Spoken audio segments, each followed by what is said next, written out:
গতিকে কোটি কোটি জনতাক মই এই মাধ্যমেৰে ক'ব বিচাৰিছো এটাই প্ৰাৰ্থনাৰ ব্লেছিংছ কৰক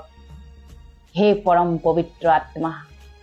হে প্ৰেম স্বৰূপ আনন্দ স্বৰূপ সুখ স্বৰূপ দিব্য স্বৰূপ হে মানৱ দৰদী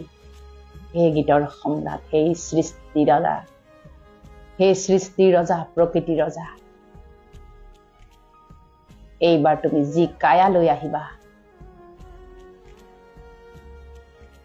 সম্পূৰ্ণ নিৰোগী নিৰ্বিকাৰী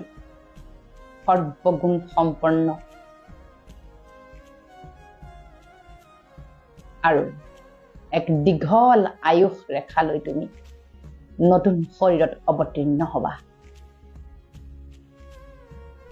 সকলোৱে যদি আমি এই ব্লেছিংছ ৰাখো সেই আত্মা তেনেকৈ প্ৰকট হ'ব এইখিনি তেওঁৰ ব্লেছিংছ লোৱাৰ সময় আত্মা অজৰ অমৰ অবিনাশী